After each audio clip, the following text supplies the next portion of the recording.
One of the things that I struggled with on my artistic journey the most was my art style and really balancing the needs of commercial art, which needed to make the eyes bleed. It needed to jump off the page with a lot of what I was really interested in, which was often more kind of sketchy art that was a little bit more subtle. And I had a huge challenge trying to sort of get all these things to fit. So what I want to do in this video is actually walk you through some of those challenges that I encountered on my journey. And hopefully through listening to the challenges that I went through, you can maybe make less of the mistakes that I did. I think this is a really, really important thing, especially if you're an aspiring artist, to really figure out where you fit in this grand artistic game. Do you want to make really commercial art? Do you want to make really independent art? Where do you sit, and what do those choices mean when it comes to style? Now, as usual for a Drawing Codex video, this is going to be neither fast-paced nor heavily edited. This is just going to be you and me. I'm going to show you some stuff that I made in Photoshop. I'll check out some of the books that I had published, and I'm just going to talk you through a lot of the stuff that was going through my mind as I was trying to deal with this stuff and get jobs and become a professional artist. So hopefully that sounds interesting. Hopefully you'll join me. Let's jump in and get started. Alright, welcome to the Drawing Codex. My name is Tim McBurney. I've been a professional working artist for over 20 years, and on this channel, we're all about drawing cool stuff from our imagination, embracing the challenge of drawing, and mastering the craft of line and color illustration. Now, if you'd like to learn more about illustration and picture making, you can check out my free illustration mini workshop. It charts my journey going from an amateur to a professional, and I talk a lot about really important issues such as how to get more detail and polish in your work, how to plan your images, create thumbnails, and also a few thoughts on how to approach being a professional artist. As I said, it's free. The link will be in the description. Go check it out if that's something you're interested in. So I guess a lot of the answers that you might have to style, a lot of this stuff seems pretty obvious when in retrospect, you can kind of look at these things and be like, oh, well, obviously, right? These industries are different and, this worked here and this didn't work there. I think though, when you are in the thick of it, when as an artist, you're really trying to figure this out and you're listening to different people and different people are saying things about what's good and what's bad and what you need to do to like get a job, like just do this and then just do that. And, oh, you need a little bit more of this. And, oh, it would be great if this happened. That we kind of just often get torn and pushed around and kind of, sort of tossed around by the different needs of different industries. And I think this is often just a major, point of frustration for people. And it's one of these things where, like, if you are getting pushed around by it and if you're sort of resisting different industries and styles and you're like, oh, I don't like this or I do like this, it saps a lot of energy, right? This is the fundamental thing, is that if you can get a clear view of what you really want to do with your art and how you as an artist relate to different industries and different opportunities you might have to employ your trade for employment in some way, shape, or form, the better vision of this I think you have, the easier it is to find peace and I think more opportunity. So that's really what I want to talk about here, is just talk you through how often I was just super confused in the beginning about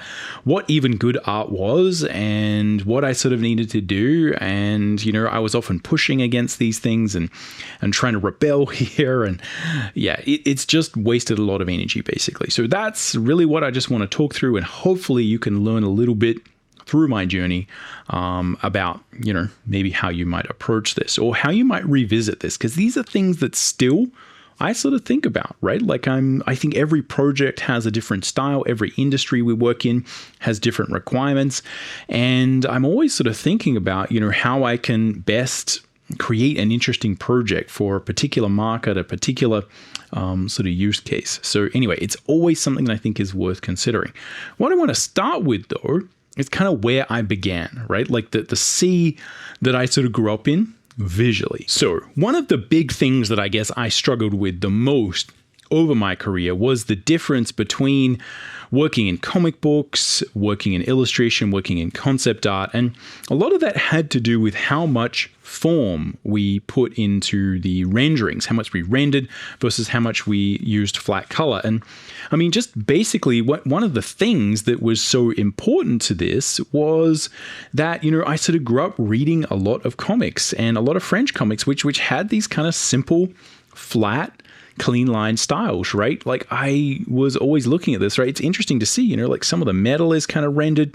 There obviously is a lot of care and attention, but I was always surprised at how much you could do with just simple lines and simple flat color. And you saw this with things like sort of asterisks and also things like Tintin. So it's the same story, right? Like very kind of simple, basic art. Although every now and then there was just a couple of panels that just blew your mind. It's these kind of things that I think sort of early on, you just kind of look at and you're like, oh man, I do not want to become a comic book artist. That looks really hard, right? And it's often, again, it's the combination I think that makes this so enticing is like the really simple characters, but that have great acting, great physical stage presence, right? Always interesting poses, mixed with often these kind of photoreal, perfectly drawn in perspective, but like simply rendered backgrounds, right? And I think this is just such an important part of what made that like Auger's Tintin so sort of appealing. But yeah, I basically grew up with a lot of this art and I really kind of liked it, right? And then I was introduced to a whole bunch of other stuff as well, right? I obviously was a big fan of, artists like Mike Mignola, and, the sort of simplistic art, like the real kind of style that was involved there. And the way that allowed Mike Mignola to tell such a particular story, right?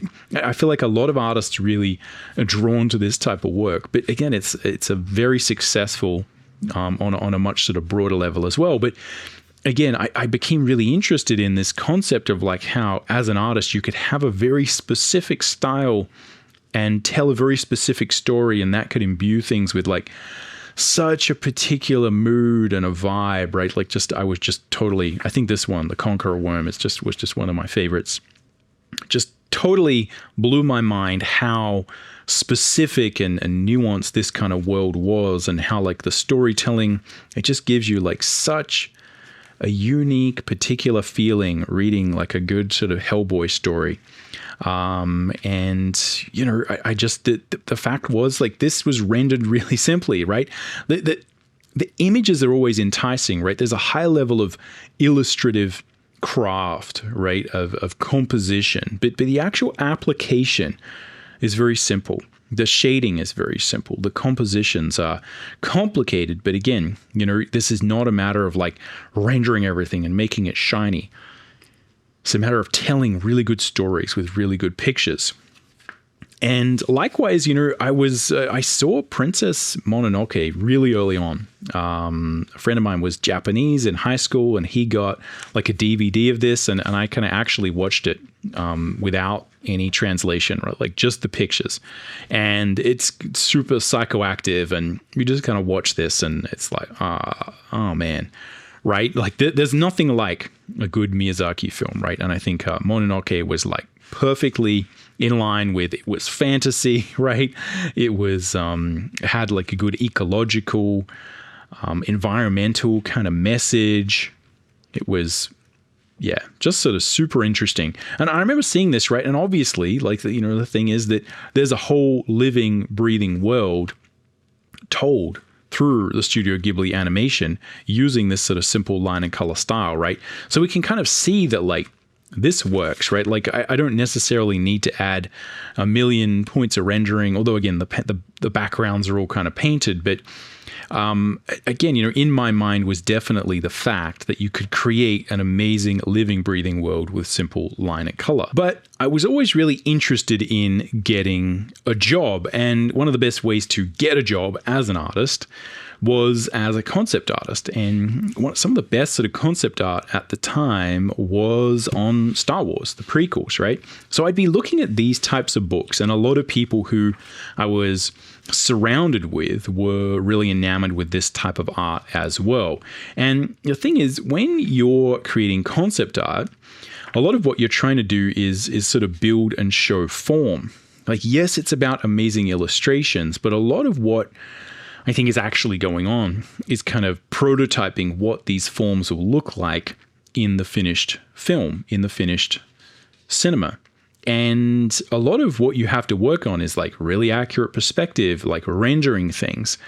And I kind of, again, was sort of drawn to like, well, this is good, right? And it's obvious that if I'm just drawing in my sort of derpy little comic book style that's very sort of specific, it's going to be really hard for me to get any sort of work as a concept artist. And I think this is often where it's so easy to get sort of pushed around by different styles and different things, because you can look at something like Hellboy and be like, well, this is really good. And then you can obviously look at, some great Doug Chiang designs for like episode 1 and be like, but this is really good. And yet the art styles are completely different, right? The entire approach, the entire purpose is completely different.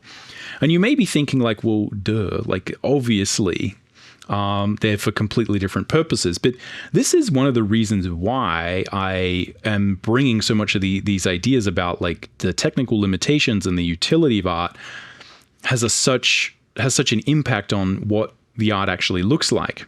And I think this is something that for students and people starting out, certainly for me, that this was not necessarily clear that like where good illustrations started, where good picture making started, and where the utility of these different designs, like how good is this?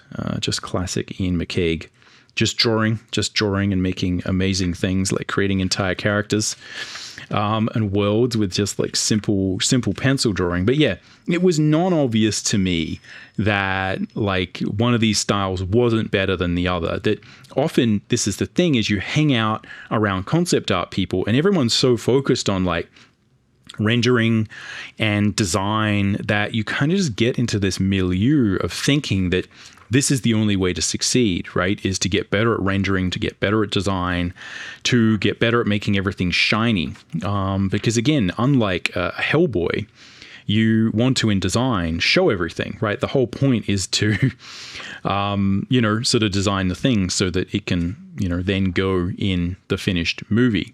And it's a completely different approach to how you utilize your art. And I think because often the craft involved in something like concept design felt so much higher because the technical, abilities that you needed for all the perspective and the rendering was far above, like, quite frankly, what most comic book artists sort of achieve. I really did think that like this was better, right? And that there was a lot of sort of wisdom here.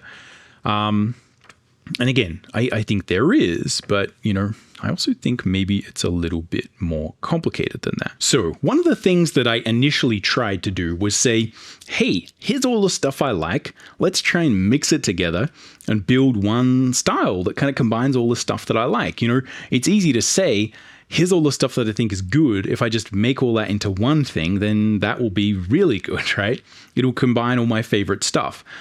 I think there's often a problem here, that there's a couple of issues. The first is, like I've said, and one of the reasons I keep bringing this and bring this up on the channel and talking about it is there are good reasons why stylistic archetypes exist in concept art and comics. The way that these things look is often directly related to the production needs, and just the way that the art is made is going to tend to be very functional for that particular industry.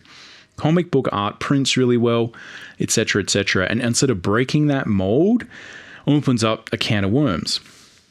It's also just the fact that you're probably going to need to really prove that style. You're going to need to be really, really good at it.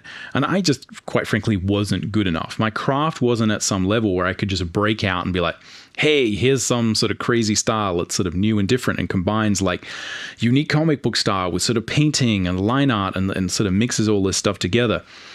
And the other thing is that often when we're developing, we're sort of existing with sort of peers or other artists. You've got friends who are doing art, people doing art. And the ways that you often reinforce and give each other advice is very specific to the industry goals you have. So you're probably going to get completely different advice if you hang around people who are wanting to get jobs as comic book artists versus concept artists versus illustrators. We may seem like it's very similar and people can work cross industry, but that is very challenging. And you just tend to find that people care about different things and will just give you different advice.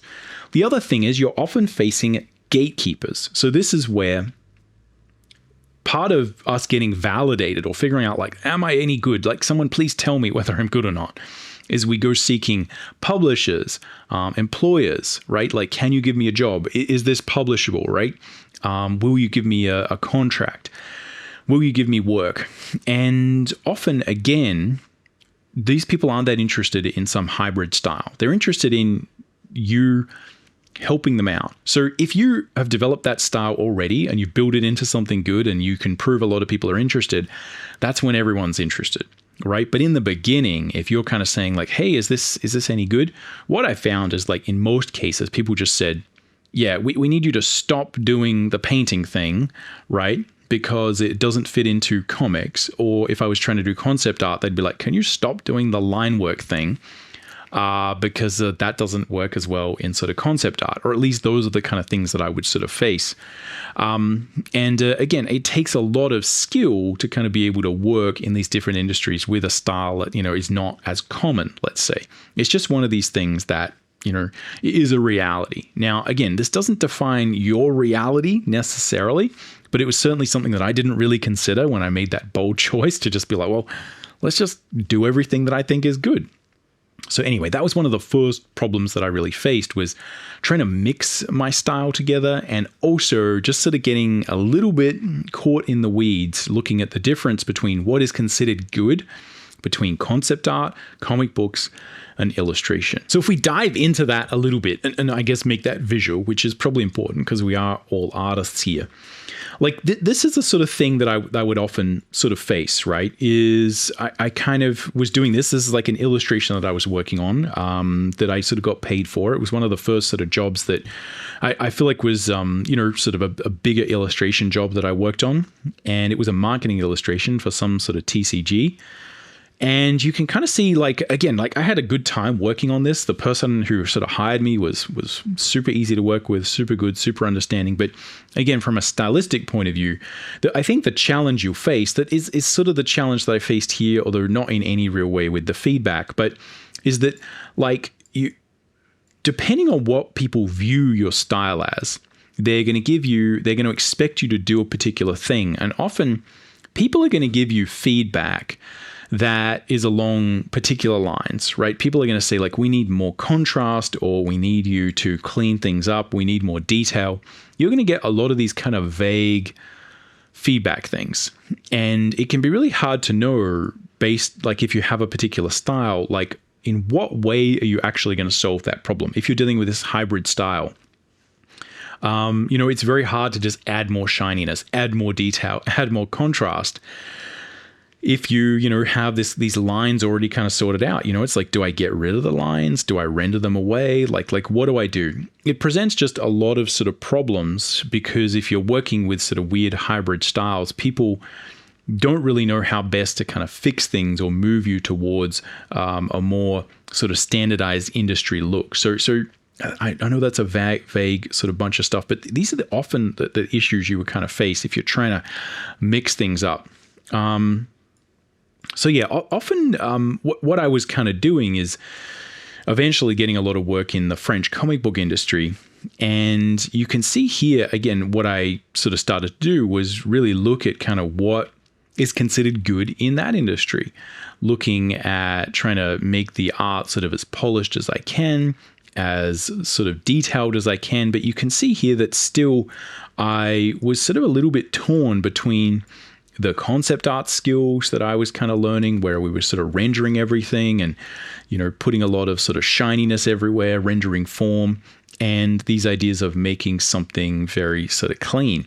And I think I actually managed to figure a lot of this out and come up with some sort of interesting solutions. But I don't think that necessarily speaks to the struggle that often happened behind the scenes. And this is often the difference is, people often see me sort of talk about these things and then say, oh, but these books, like, stop talking about that because these books all seem to turn out okay. And I'm like, well, okay, yeah, some of them turned out okay, but often I would start out with the pitch looking very different, and then I'd have to change it based on the industry requirements, right? Of like what I could figure out to do that would sort of get it through the publishing gatekeeper at that particular time. So this is often just the sort of struggle you'll face, right? Is that, depending on what sort of industry you want to get into, you're going to get very, very different advice. And I really sort of struggled a lot with this. And a lot of the solutions that I found were just to sort of render things a lot more, paint things a lot more. And I just would constantly be getting feedback that would kind of head me in a particular direction. And I would actually often be wanting to create art that was a little bit sort of simpler, or in a very sort of different style. So one of the interesting things that I think opened up a lot of doors for me personally was that sort of ironically, I wanted to be a concept artist and I was working on a lot of those skills. But first, I got most of my work earlier on in comic books, and I kind of built this comic book career. And it was only probably later on that a lot of people started to realize, and I think I was able to sort of brand myself a little bit more as a comic book artist who worked in the French comic book industry and had a lot of the ability to work with those styles and be more cartoony and be more expressive. But also I understood how entertainment design worked. I understood how production worked, how concept art worked, and how you could actually take those styles and actually apply them to pre-production, to the concept art phase.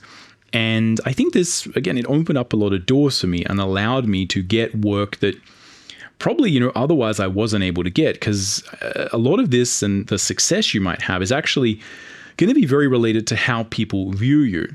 And this is where having one of these hybrid styles can be really tricky. So ironically, yeah, I didn't really end up getting a lot of that typical concept art job stuff because my style wasn't really that useful for it. But I found a lot of opportunities where I was able to leverage the fact that I'd worked in a different industry and that I was able to provide a lot of value for different sort of projects. And again, I think that was one of these really interesting things that I didn't really plan in the beginning, but that actually, made a lot of things possible for me.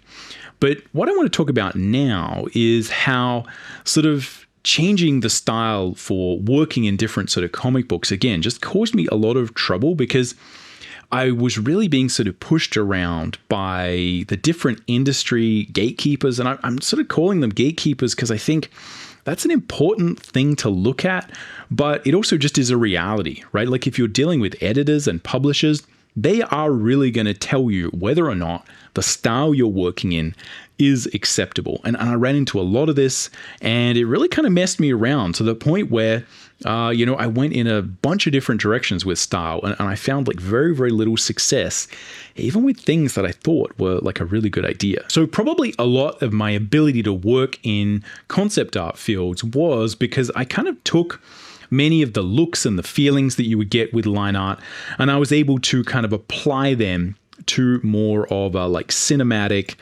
video game, like form-based rendering look, right? So I was able to actually understand the forms that were behind a lot of the sort of simple designs that I was creating. And as I was able to render them pretty quickly and again, sort of work within those production environments. But a lot of what I think I sort of worked out was these kind of like semi sort of sketchy looking sort of concept arty illustration comic booky things that are quite sort of unique, right? Like not that many people were doing the same sort of thing. And what I was doing was actually getting a good opportunity to combine a lot of those things that I really liked in the beginning.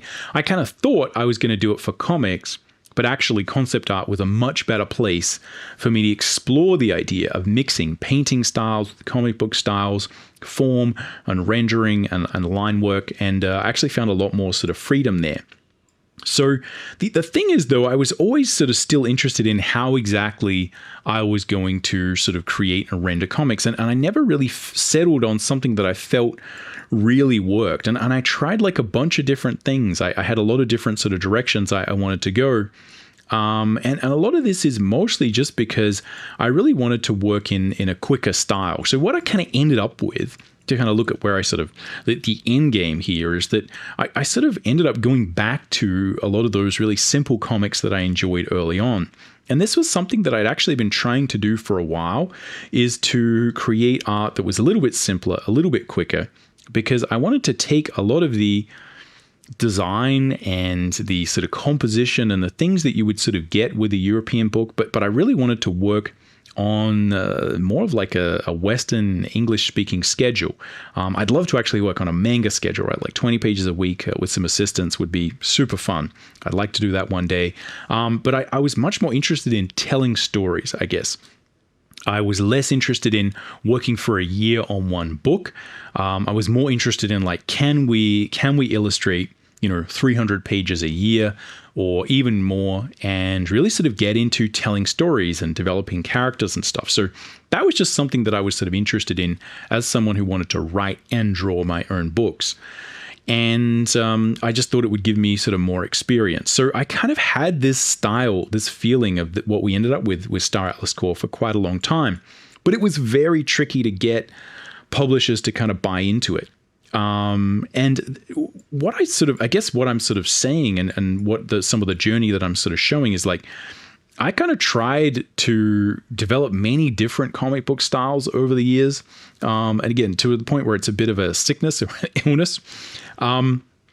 But yeah, I guess what I'd share with you is like, it's very challenging to get publishers to buy into these things if it's kind of not exactly what they're sort of imagining. So as an example, I started working in concept art a lot more. And, sort of after I sort of stopped doing so many comics, and I was always thinking, I want to do more comics again, right? Like this will be sort of easy.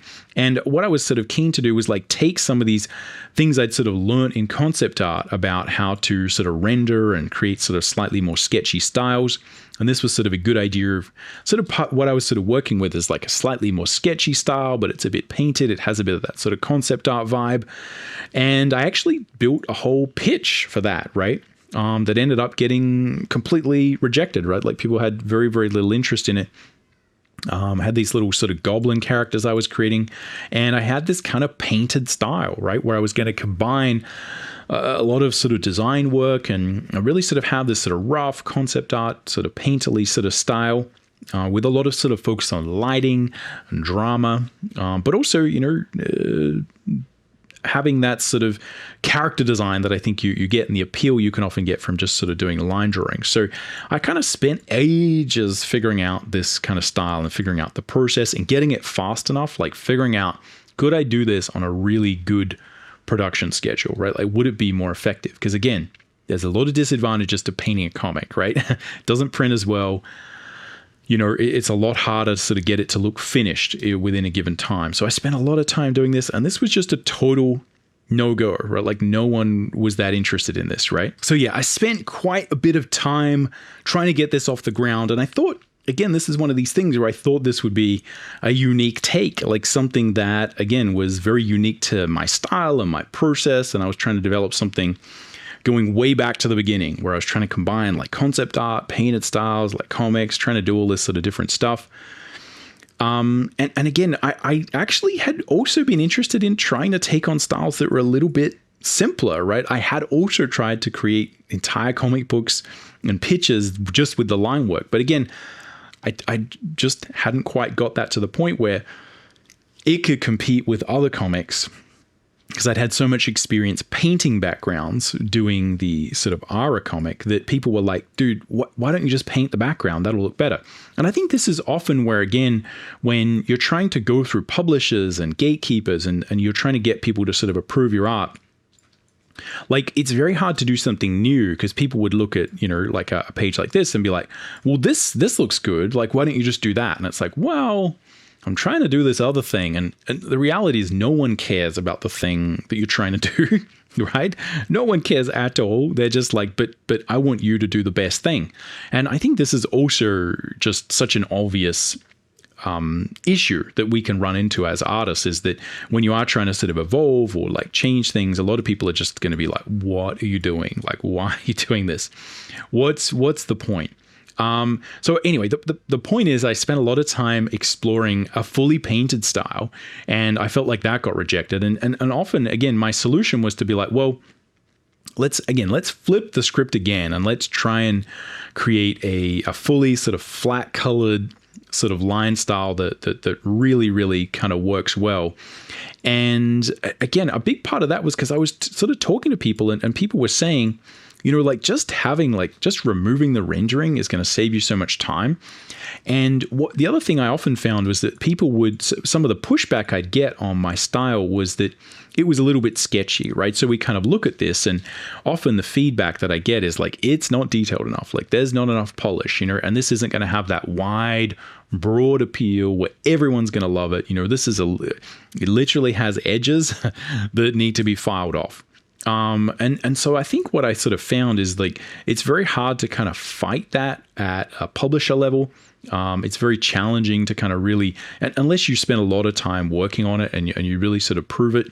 And then it's really dangerous because you can easily spend an extra 2 days or a day like rendering things up if it comes back and people say, this is not finished enough, like work more on it. And if you have like a 46 page or like even 100-page graphic novel and someone says like, we just need more detail on this, and it takes you a day extra to kind of add that detail per page, like that's 100 extra days. That's 40 extra days of like full work.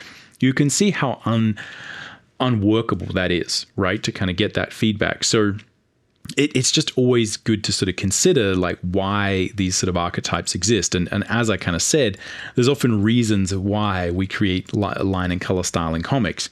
And one of them is that it kind of always is one of the best ways to get a style of art and a look that's very finished in a quick amount of time, right? Because even though things are a little bit simpler, you can see that these pages still have a very sort of finished look, even though they're highly simplified.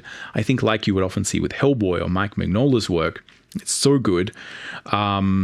It feels finished, even though the art is simple. It feels very finished. Whereas if ever there's sketchiness and people don't feel like it's working, then they just always tell you to add more detail, stop making it sketchy, clean it up. So again, we always sort of deal with these sort of different struggles, right? As we're sort of working in different industries. But even though I kind of ended up on this, like the funny thing is that I actually had 3 different, like very close pitches with comic books with like big publishers and big deals where I was trying to create styles that are a little bit like this, like classically French clean line, and it got rejected like just across the board. Because again, what people wanted in different publishing industries was like this, right? Like we want the thing that looks like concept art. So I always felt like it was very challenging to actually kind of be dealing with building styles as I was kind of trying to also approach publishers and deal with sort of different, scenarios where I was trying to get my work sort of through gatekeepers. And it really only was working with, the Star Atlas team and kind of saying like, hey, let's do a comic. And I was like, yes, absolutely. I've got a great idea, right? And I think just that sense of people not being so attached to a particular industry allowed them to be like, yeah, like this looks cool. This looks like a Saturday morning cartoon. It's really simple. And it fit with the whole ethos of like, we're going to make a comic book comic, right? Like not something that's trying to compete with concept art or anything else. And that was kind of how I was able to, sort of actually get that style to sort of work and practice it and sort of refine it and spend the time to do it and sort of get it to work. And again, all of these styles are things that, I could go back to and I could work on. I think it would be fun to do a sort of more painted book like this at some point. It would be fun to, continue that sort of clean line style look. I think that's sort of very effective. I think it would be good to do another sort of book with that painted background, going back to the classic sort of animation, the Studio Ghibli work. I always thought that was sort of so good. So again, I think at the end of the day, like if you have the ability to kind of develop a bunch of different styles and different processes and different ways of working, and you can really present them to people, again, that does give you quite a lot of options. So I guess that was a little bit of a rambly me talking about style, which is pretty complicated, and hopefully I've given you a good understanding of at least the sort of chaos that you can go through on a sort of a career journey, and the way that often, again, it's interesting to see the things that kind of get made, we often find a way to kind of make stuff work, right? But often what you don't see is the stuff behind the scenes and the failed attempts and the things that kind of maybe didn't turn out as well. So that's why I wanted to share some of those with you. And I think the key here is that I guess the more I kind of understand the different needs of different industries, this is what really kind of unlocked it for me, is that, you really have to match. If you are mixing up styles and doing things that are a little bit different, you really do have to make sure that the people in a particular industry view you and want a particular thing that you kind of have. And I think that's where you're more likely to see that a unique style you have or a unique take you have is going to be accepted well, right? It's often, again, when I'm working in video games, but I have a French comic book style that people are like, oh, well, I know exactly what I'm hiring you for. And because it's a little bit unique, you tend to get a little bit more freedom, right? As opposed to, the type of feedback that you would get if you are sort of just working as a general concept artist, because again, I'm trying to bring a particular flavor to that project. So again, you tend to find that that's a really good working environment. But it's always a case where if you bring the wrong style to the wrong industry, people are just going to it's just constantly cutting against the grain. It's so easy to just be bombarded with feedback to stop doing that thing that is at the heart of your whole reason for existence as an artist. And I think the more I understand this, that this style is obviously going to be rejected by these people, by this industry. This style is obviously not going to be that appealing to these people because of just the industry they're in and the market they're trying to sell to. It just obviously is just not that interesting, right? It's not that unique. And the more I've been able to see this, the more I can kind of step back and be like, oh, okay, I kind of understand the utility value of all these different industries a little bit better. And it's a lot easier to kind of navigate it. Now, it's very tricky to do that if you're just starting from square one and you're kind of trying to figure this out. But again, hopefully some of this has helped you to sort of frame that up. And I've just always been interested and surprised and shocked at the degree to which, I can think I have a really good idea for a comic book style and I'll kind of take it to, someone and they're just no, we have no interest in this. This is just not working at all. And it's almost then you can take that same style to someone who's completely different and they'll be thinking that's the best thing ever. So it's so much a matter of finding the right fit, the right people to work with, and people who kind of share your vision for what sort of good art is. And the best kind of tip I can give for this is to just simply develop the style that you're really interested in. If you are really interested in developing a style or a point of view for some reason, the more you can work with that and develop it yourself and develop a few projects or things early on to really set in stone and prove to people what that looks like, the easier it's going to be. It's very challenging to kind of present someone a pitch for a project that doesn't look like all the rest of your work. And that's where the value as a comic book artist of having a set style is just so useful, right? Because people know what to expect. They know what they're hiring. So again, I think the more we can understand how style relates to different industries, how style relates to the type of jobs we get, the type of opportunities you get, and how style can be more or less valuable in different industries, in different markets, right? Different regional markets. Yeah, just the easier it is to understand this, the easier it is to have fun. And again, all I'd say is, if you do get hardcore rejected for your kind of style or some crazy idea you've got, just realize that, that's often just that person's opinion. You really have to test it in the marketplace and see whether people like it. That's ultimately all that matters. And I think if you do that, then it sort of sorts out everything else. So anyway, those are a few last sort of tips and thoughts on this, but let me know if you got any questions or comments down below. Apologies, this is a little bit sort of a vague and amorphous. I mean, that's nothing new for this sort of channel, but anyway, hopefully you got something out of this. Other than that, I'll catch you around. Happy drawing.